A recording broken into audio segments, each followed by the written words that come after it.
Já estamos nos aproximando do 8º mês de conflito e sem dúvidas de uns tempos pra cá as coisas esquentaram bastante, digamos assim. Porém, agora parece que a Rússia realmente está perdendo força e está sendo obrigada a evacuar as suas tropas de algumas regiões. Inclusive, já tem vídeos circulando por aí na internet de soldados russos simplesmente se rendendo. Mas será mesmo? Será que tudo que estão falando por aí realmente é verdade? Será que o Putin está recuando porque ele já percebeu que está perdendo esse conflito? Bom, para quem já acompanha o canal, com certeza também já deve ter visto essa série de vídeos que eu estou trazendo a respeito desse problema aí. E da última vez eu deixei bem claro que existia sim a possibilidade do Putin utilizar algum equipamento atômico lá. Porém agora, segundo algumas fontes na internet, tudo indica que ele está deixando toda essa ideia de lado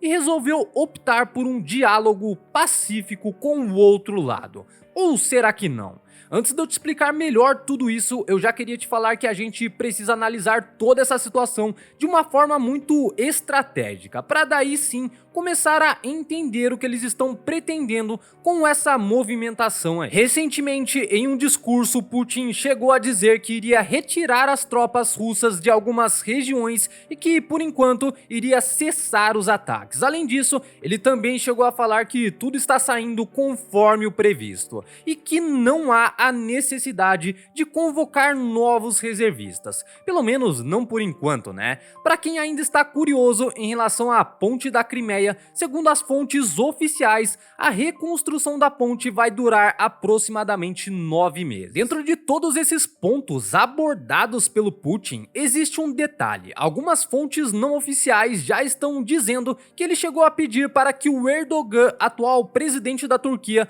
fosse o mediador de um possível acordo para o fim desse conflito.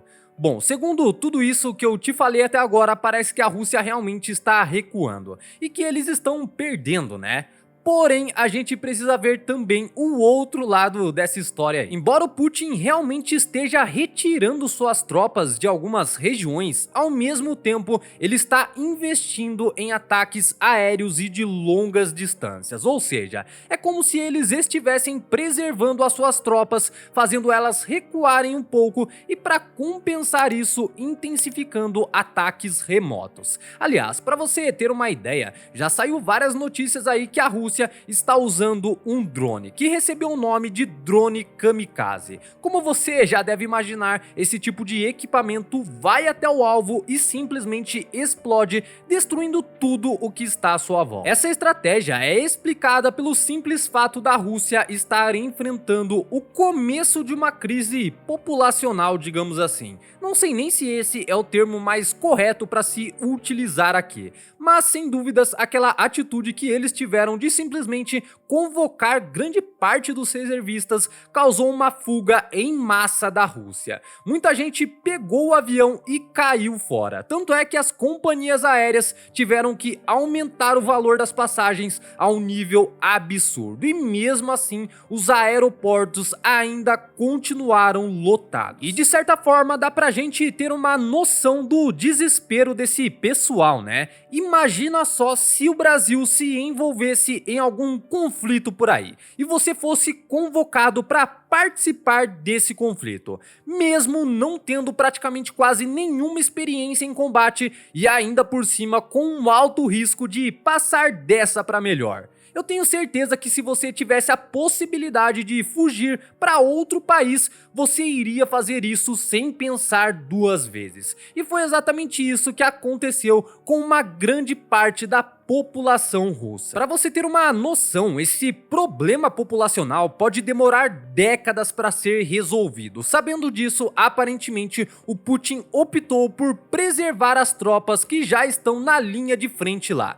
Tanto é que no próprio discurso dele, ele falou que a princípio não há necessidade de convocar novos reservistas, justamente para não assustar ainda mais a população, causando assim um êxodo na Rússia. Rússia, né? Ou seja, isso não significa necessariamente que ele esteja perdendo esse conflito. Ele apenas está preservando o seu exército e optando por outros meios de ataque. Junto com isso, algumas movimentações bem estranhas já começaram a acontecer. Países como China, Quirguistão, Uzbequistão, Turquemenistão e Sérvia alertaram para que seus cidadãos deixem o território da Ucrânia. Já o Cazaquistão resolveu simplesmente fechar a sua embaixada no país. Vale lembrar que esse pessoal aí possui informações confidenciais, ou seja, eles sabem de muitas coisas que nem sequer chegam para o público. Além do mais, a gente já presenciou movimentos parecidos recentemente,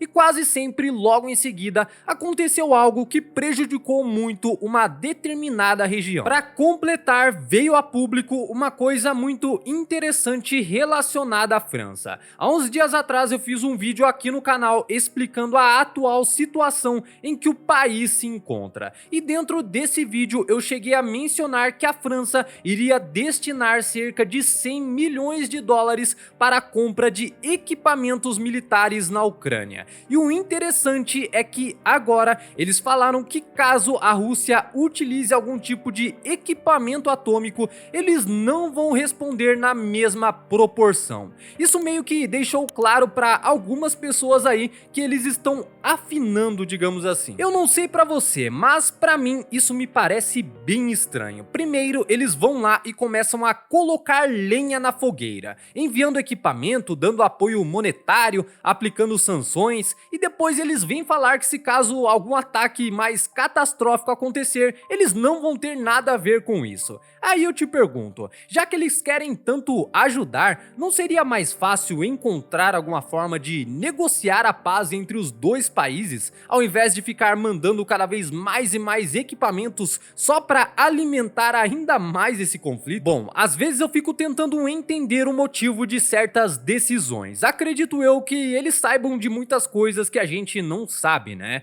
Porém, mesmo assim, eu diria que está se criando o cenário perfeito para que os próximos passos do Putin realmente sejam uma escalada a nível atômico, digamos assim, já que existem alguns fatores que podem contribuir com isso, como por exemplo o recuo das tropas russas, a falta de soldados para lutarem no conflito, as notícias das embaixadas de diversos países retirando os seus cidadãos da Ucrânia, e para completar, tudo indica que caso aconteça alguma coisa nesse nível, a França não vai responder aos ataques. Vale lembrar que todas as informações que a gente tem hoje ainda são meio fragmentadas. Não dá pra bater o martelo e dizer que com certeza o Putin está querendo muito fazer um acordo de paz, por exemplo. O que dá pra gente ter é mais ou menos uma noção dos próximos passos da Rússia e do que pode acontecer envolvendo todo esse conflito nos próximos dias. Aliás, se você não viu ainda, eu já fiz um vídeo muito especial aqui no canal dando um ponto de vista um pouco diferente sobre tudo isso que está acontecendo. Será que a escalada desse conflito foi o maior erro da vida do Putin?